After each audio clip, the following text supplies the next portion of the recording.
우리 주님, 너무 좋으신 주님, 상과 같으신 주님, 그 주님을 의지합니다.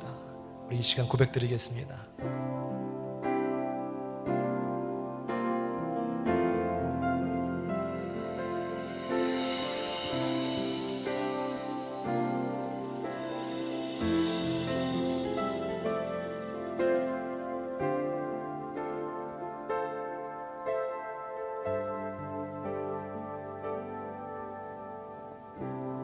안개가 날 가리워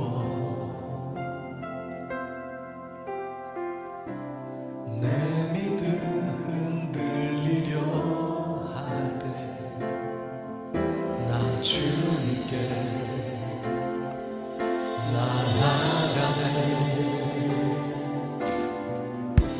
주님은 사 같아서 여전히 그 자리에 계셔. 눈을 들면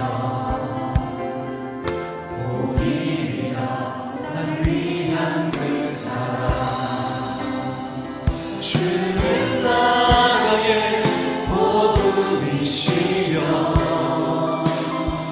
주의 계획 영원하시네. 주의 위엄 앞에 믿음으로 순종해 예배드리리. 주님께서 날 이끄시며 주가 항상 함께 하시네. 주의 사랑 안에 믿음으로 순종해 예배드리리. 영원히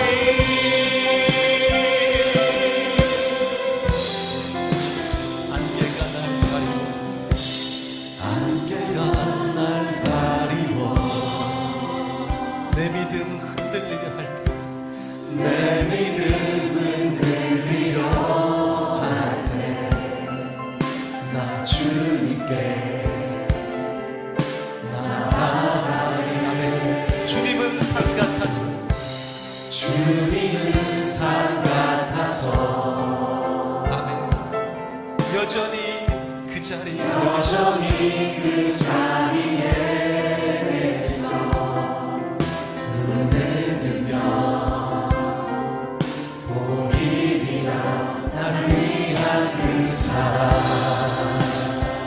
주는 나의 도움이시며 주의 계획 영원하시네. 주의 위엄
아멘.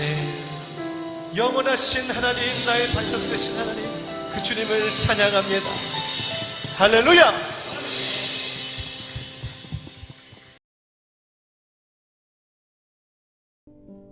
마태복음 9장. 예수께서 들으시고 이르시되 건강한 자에게는 의사가 쓸데없고 병든 자에게라야 쓸데있느니라. 너희는 가서 내가 긍휼을 원하고 제사를 원하지 아니하노라 하신 뜻이 무엇인지 배우라. 나는 의인을 부르러 온 것이 아니요 죄인을 부르러 왔노라 하시니라. 오늘은 제사보다 긍휼입니다, 이런 제목을 가지고 마태복음 9장 12절로 13절 말씀을 가지고 하나님 말씀을 선포하려고 합니다. 코로나로 교회가 큰 타격을 받았습니다. 두 가지 정리할 수 있을 것 같습니다. 첫째, 교회가 사람들에게 혐오의 대상이 되어버렸습니다. 한 조사기관이 조사한 자료가 나온 걸 봤는데, 코로나를 지나면서 아직 끝나지 않았지만 우리 국민의 82% 이상이 기독교를 부정적으로 보기 시작했다, 이런 결과가 나와 있습니다. 어떻게든 우리들은 예배를 좀 잘 드려보려고 이렇게 애를 썼는데 그것이 이제 코로나 확산의 주범이 돼버린 거예요. 코로나 방역에 우리 교회가 얼마나 애를 썼는지 또 참 억울한 일이죠. 실제 어떤 일부 사람들이 말하는 듯이 정치적으로 좀 이렇게 이용된 부분도 사실은 좀 있는 것 같아요. 또 그리고 또 다른 것과 이렇게 불공정하게 대한 것도 있는 것 같고, 그렇지만요, 세상 사람들이 다 그렇다고 하는 사람 다 하는데 어쩌겠습니까? 어쩔도 우리가 사실 없는 것 아니겠습니까? 또 일부 또 그 교회나 선교단체가 또 이에 빌미를 준 것은 또 사실입니다. 둘째, 성도들이 예배에 대해서 대혼란이 일어났어요. 이제까지 우리 그 소위 보수 주류교회라고 하는 데서는요, 우리들 같은 이런 교회를 말하죠. 인터넷으로 이렇게 예배 드리는 것을요, 거의 이단적이다, 이렇게까지 가르쳤어요. 그래서 꼭 주일이면 본교회당에 모여서 이렇게 얼굴을 마주하고 예배를 드려야 된다, 그것이 맞다, 이렇게 가르쳤는데, 이게 그렇게 안 돼버린 거예요. 어느 날 갑자기 그렇게 이렇게 좀 이단성이 있는 것 같이 가르치던, 이단이라고 한 적은 없지만 이단성이 있는 것이라고 가르치던 것이 우리 예배의 주류가 되어버린 겁니다. 그러니까 아주 성도들이나 목회자들이나 큰 혼란을 일으킬 수밖에 없게 되었습니다. 교회 내부적으로만, 외부에서만 그렇게 우리 말하는 것이라면 또 모르겠는데, 이건 내부적으로 문제가 생기기 시작했다, 그 말이죠. 인터넷으로 이렇게 예배를 드리는 것을 장려해야 되느냐, 가급적이면 그저 이렇게 막아야 되느냐, 또 이 예배가 맞느냐, 맞지 않느냐, 성경적이냐, 성경적이지 않냐, 이런 논란을 가지고 성도들 간에, 목회자들 간에 서로 이렇게 갈등이 유발되기 시작한 거죠. 여러분도 이름만 대면 알만한 유명한 목사님 한 분 계세요. 아주 복음주의적 설교를 참 잘하신다 하는 분인데, 그분이 인터넷 예배에 대해서 어떤 긍정적인 쪽, 이런 긍정적인 면이 있습니다 하는 내용에 대해서 설교한 것이 이렇게 나왔거든요. 그런데 보니까요, 거기에 막 댓글을 달았는데 참 엄청난 그 비난하는 댓글이 달렸더라고요. 그래요. 실제 우리 목회자들이 이렇게 만나도요, 대면 예배가 어떠니, 비대면 예배가 어떠니, 이런 얘기 잘 말하지 않습니다. 그래서 예배의 위기 시대다, 그렇게 말할 만합니다. 그런데 어떻게 합니까? 이제 우리는 어떻게 해야 됩니까? 참 우리가 이 세상을 바라보면요, 세상은 엄청나게 빠른 속도로 이렇게 변화되고 있거든요. 또 세상의 모든 체제는 실제 온라인 시스템으로 이렇게 변화되어 가고 있습니다. 일반 비즈니스도 그렇고 일반 학문적인 것도 그렇고 전부 이렇게 저희 온라인 시스템에 맞춰서 진행되어 가고 있는데, 자, 그렇다고 교회가 말이죠. 교회가 그 세상을 마냥 따라갈 수는 없는 거 아닙니까?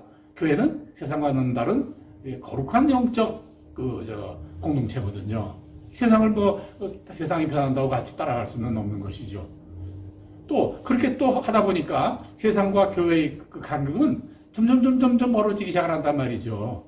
네. 이번 같은 경우가 바로 그 대표적인 그 예라고 할 수가 있어요. 네. 그런데 우리가 꼭 기억해야 될 것이 있습니다. 네. 교회는요, 세상에 있지만, 세상에 존재하지만, 또 세상에 속하지는 않아요. 그러나 교회는 항상 세상을 받아들일 준비를 하고 있어야 돼요. 그러니까 우리가 세상에 동화되는 것이 아니라 우리가 세상을 받아들여야 된다 그 말이에요. 네. 그러니까 어떻게 되느냐 하면 우리가 받아들일 수 있도록 우리가 문을 열어놓아야 된다 그 말이에요. 네. 그렇죠. 결론은 뭐냐면요. 결론은 뭐냐면 예배가 세상의 풍조를 따라가지는 않더라도 그래서는 안 되지만 우리 예배의 본질을 지켜가며 또 이렇게 문을 열어놓을 수 있다. 이런 말씀을 드리는 거죠. 네. 예배의 본질을 말씀드렸어요. 예배의 본질을 훼손하지 않는 한도 내에서 우리가 세상에 따라가는 여러 가지 지금 온라인 시스템 이거 우리가 따라가야 될 수밖에 없다. 이 말씀을 드리는 겁니다. 네. 그렇다면 예배의 본질은 무엇인가? 이것을 우리가 확실하게 아는 게 대단히 중요한 겁니다. 네.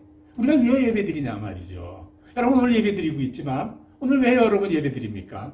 뭐 여러 가지 이유가 많죠. 하나님을 찬양하기 위해서, 기도하기 위해서 뭐 등등등 많이 있는데 한마디로 딱 정리하라고 하면 뭡니까?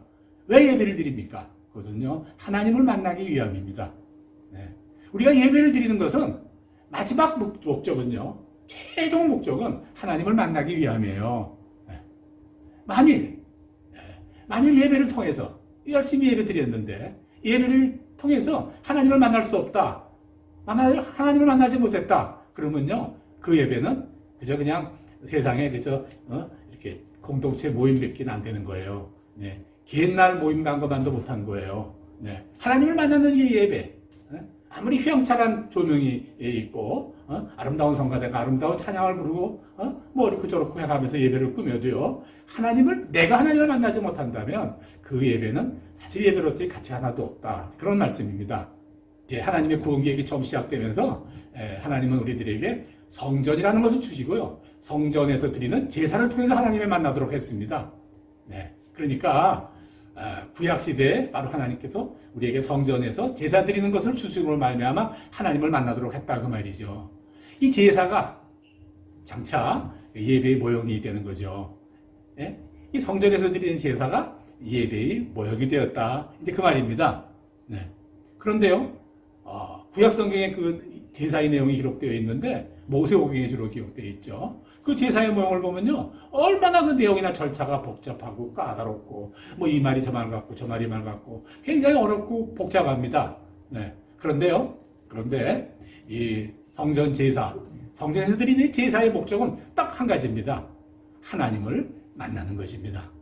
성도가 하나님을 만나도록 하기 위해서 하나님께서 이런 절차를 주셨다 그 말씀입니다. 성전 제사에서요, 성전에서 드리는 제사를 통해서 그런데 하나님은요 사람이 직접 만나게 한 것이 아니라 제사장이라는 직을 통해서 제사장이 대신 만나도록 했습니다. 그러니까 성도들은 제사장이 하나님을 만나고 오면 그 하나님으로부터 들은 말씀을 제사장을 통해서 들었다. 그런 말씀이죠. 네, 그런 말씀입니다. 자, 이제 예수 그리스도가 이 땅에 오셨습니다. 하나님이 이 땅에 오신 거죠. 그래서 그로부터 성전에서 드리는 제사의 임무는요, 바로 예수 그리스도의 교회에서 드리는, 몸된 교회가 드리는 바로 예배로 이렇게 인계가 되었어요. 네. 그리고 성전은 어디 갔느냐? 성전은 바로 성도 하나하나. 예수 그리스도의 몸된 교회의 성전은 바로 성도의 하나다. 고린도전서 6장 19절에 의하면 하나님의 성전이라 이렇게 말씀하셨어요. 우리는 하나님의 성전이다 그 말이죠. 그러니까 우리 하나하나가 스스로 우리가 제사장이 되어서 하나님을 만나는 것이죠. 네. 오직 너희는 택하신 족속이요 왕같은 제사장이라 거룩한 나라요 그의 소속된 백성이라 이렇게 말씀하셨고요. 너희로 산돌같이 신령한 집으로 세워지고 예수 그리스도로 말미암아 하나님이 기쁘게 받으실 신령한 제사를 드릴 거룩한 제사장이 될지니라. 베드로전서 2장 5절 말씀이에요. 예. 바로 우리 성도 하나하나가 바로 제사장이 되고 성전이 된다 그 말이죠. 그렇죠. 네. 예수님이 하늘나라로 올라가시고 이제 초대교회 성도들은 성령 받은 성도들이죠.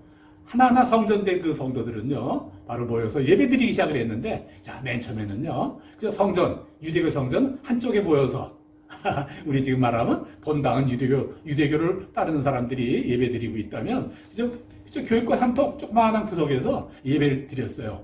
그러다가 박해가 시작되면서 바로 거기서 쫓겨나가지고 이것저것 흩어졌죠. 이것저것 흩어지면서 우리 어디서 예배드리나 하고 찾다가 성도들의 그 집에서, 좀 큰 집이겠죠 아무래도, 거기서 모여서 예배드리다가 또 그것도 박해를 받아서, 또 심한 박해를 받아서 체포되고 또 고문당하고 이런 일을 당하니까 이제는 더 피해 나가서 그저 깊은 지하 동굴 이런 데서 예배를 드렸다. 그거 우리 잘 알고 있죠. 네, 이렇게 초대교회가 예배를 드렸어요.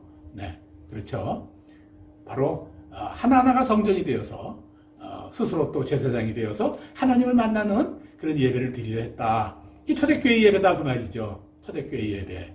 네? 또 따로 성전 같은 거, 예배당 같은 거 없었어요. 네. 그로부터 약 300년의 세월이 흘러서 AD 4세기경 박해 시대가 끝났죠. 로마 제국이 이제 기독교를 국교로 삼으면서 아주 그때서부터 기독교는요, 아주 외형적으로 크게 성장하게 되죠.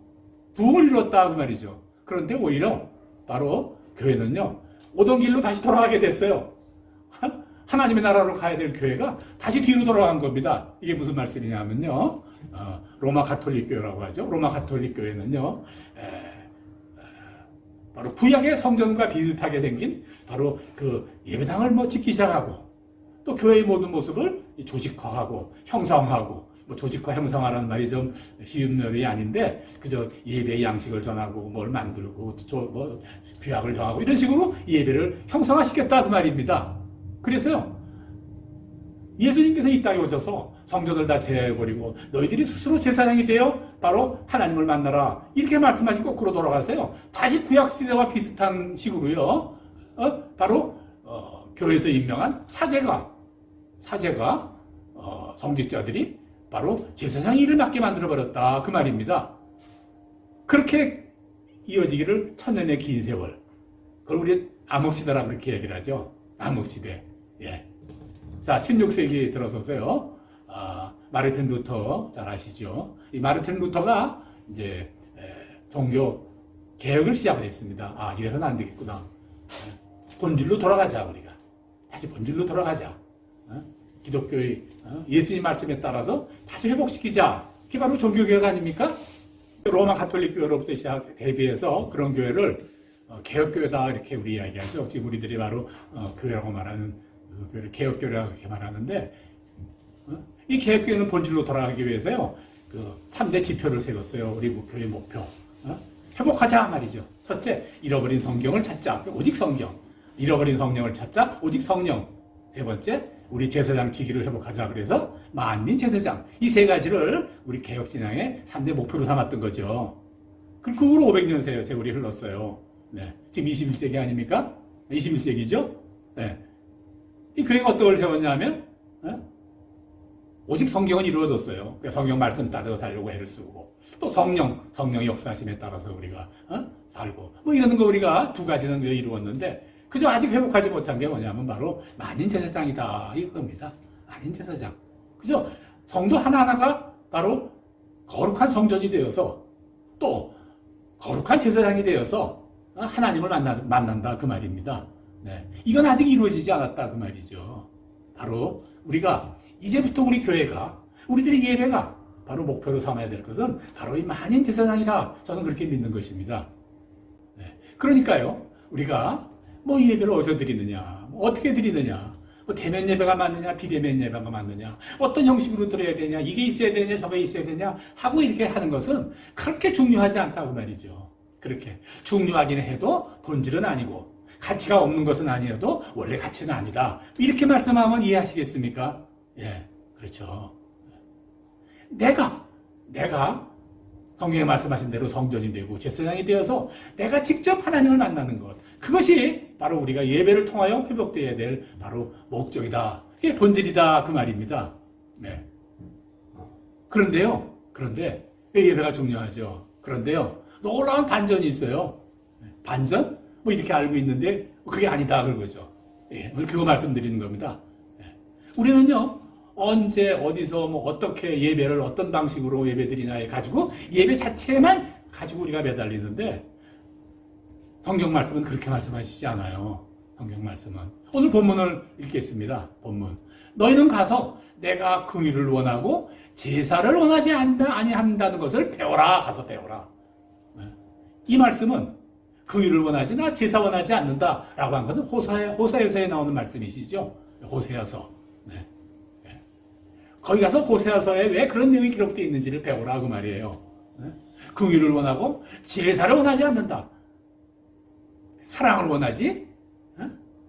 사랑하고 예배라면 나 하나님은 사랑을 원한다. 그런 말씀이에요. 그런 말씀이에요.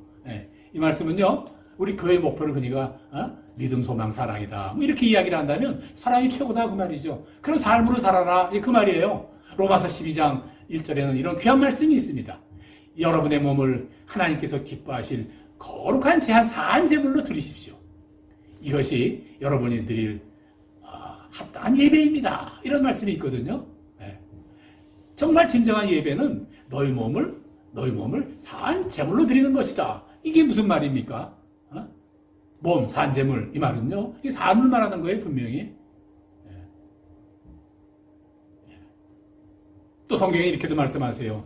그러므로 너희가 예물을 제단에 드리다가 거기서 내 형제에게 원망 들을 만한 일이 있는 줄 생각나거든 예물을 제단 곁에 두고 먼저 가서 형제와 화목하고 그 위에 와서 제물을 드려라. 이렇게 말씀하신 거 여러분 기억하시죠? 예배를 드리는 어떤 행위가 중요한 게 아니라 바로 삶이 중요하다.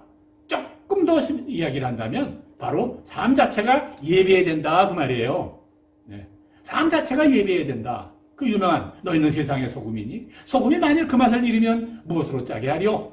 후에는 아무 쓸데없어 다만 바뀌어버려 사람에게 밟힐 뿐이니라. 빛과 소금의 삶을 사는 것, 이게 바로 예배다. 그렇게 말씀하시는 겁니다. 이거 굉장히 중요한 겁니다. 이거.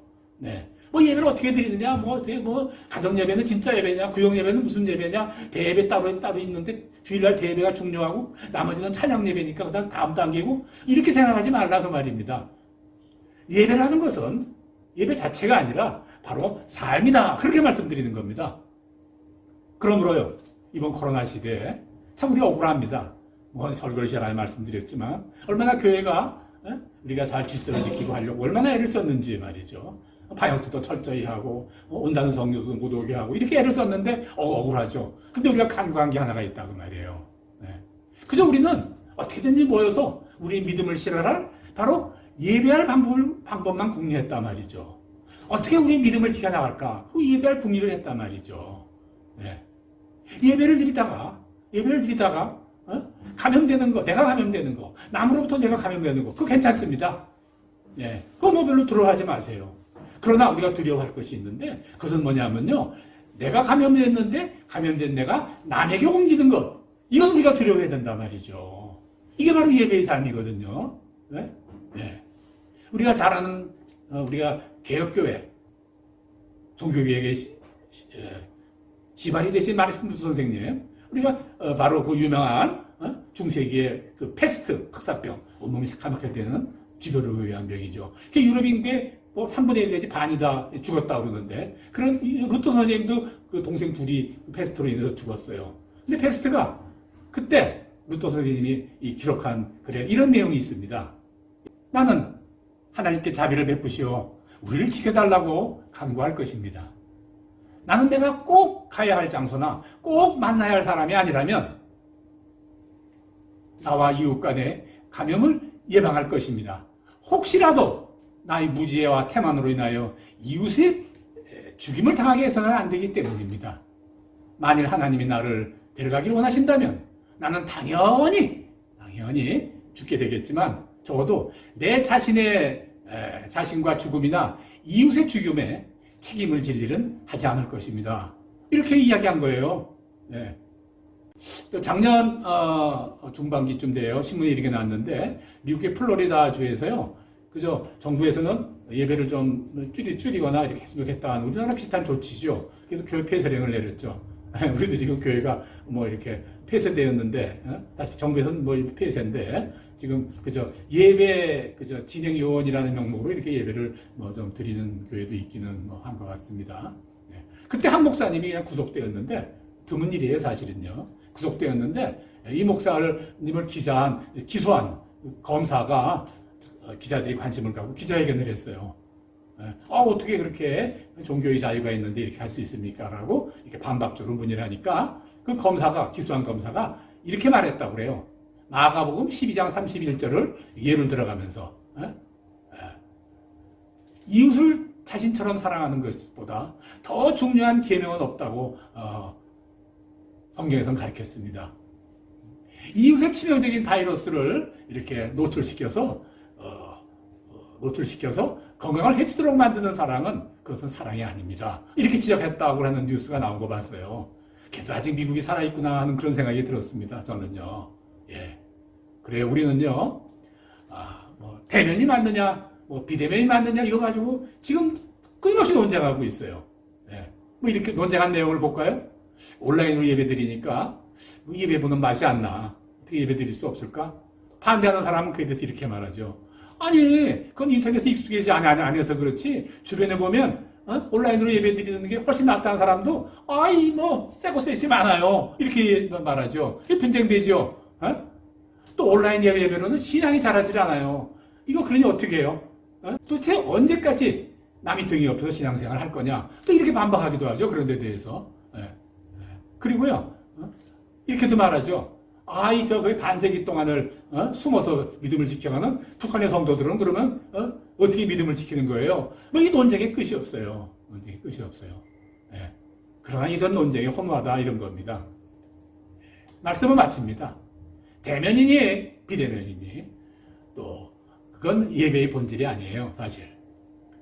온라인이라는 과학 기술을 뭐 도구로 사용하는 예배든 또 가정 단위로 드리는 예배든 또 때로는 혼자 드릴 수밖에 없는 예배든 시간과 장소 또 방법에 제한 없이 우리는 하나님을 만나는 일, 그 일 자체에 집중한다면 그것이 바로 예배다 그 말이에요. 수천 명 수만 명이 모이는 예배에 한 구석에 껴앉아서 드렸다고 해도 그곳에 하나님의 내가 만나지 못하면 아무 소용이 없다 그 말이에요. 하나님을 만나는가 만나지 못하는가 그것이 바로 예배의 본질이기 때문에 그런 겁니다. 마침내 그래요. 삶 자체가 예배가 되는 그런 성공한 예배를 드리는 것. 그것이 바로 우리가 추구해야 될 바로 예배의 본질이다. 그런 말씀을 결론적으로 드립니다. 오늘 예배 잘 드리시기 바랍니다. 그랬으리라 믿습니다. 오늘 설교에 함께한 모든 성도들에게 그런 놀라운 축복이 함께 하시기를 주의 이름으로 축원합니다. 아멘.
주님 우리를 이곳으로 인도하셨음을 믿습니다.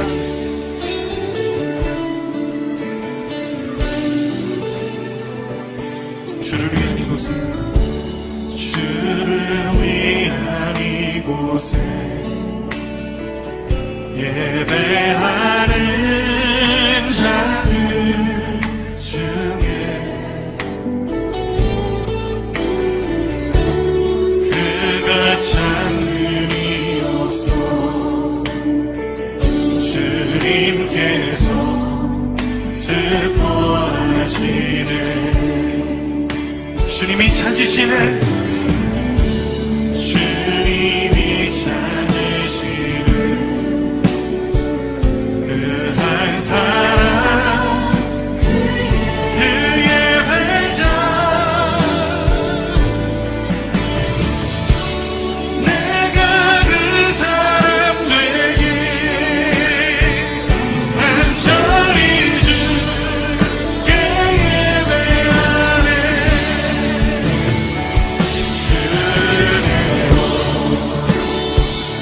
이곳에 서 있네. 주임제 엎드려 절하네. 그 어느 것도 난 필요 없네. 주님만 경배.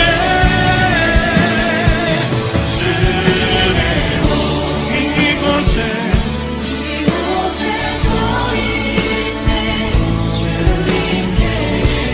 내 삶의 주인 되신 주님